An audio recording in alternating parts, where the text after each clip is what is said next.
Mkhwenyana, usike kwelinonile impela namuhla. Imbali yami enhle phela le. Bengingazi ukuthi kanti sonke lesikhathi ngiyumfana wakho wengadi, ngisho ngoba yimi obekhulisa lembali. Ngibiyele ngameva funa izilwanyana zidle ingakakhuli. Yimi obeyicwala amaqabunga ngisusa izinambuzane abe nokonakalisa ukukhanga kwayo. Yakukhanga ke ngazithola izinkomo. Mkhwenyana, ithathe lembali sekweyakho. Ayisadingi ke ukuchelelwa ngoba isiphande zayo sezijule zaze zahamba zayokhongozela umfula imanzi imtoti.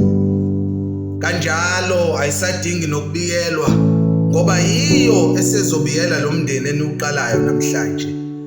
Lembali ayisadingi konke lokho, isidinga uthando, isibindi nokuyinikela.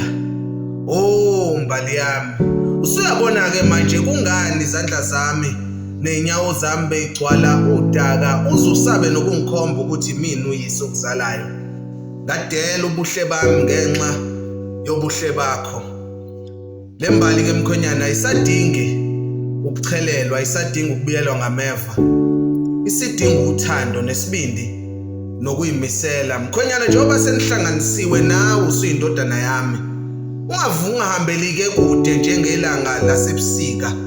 Ungavumeli amahloni akukhiphe inyombazana.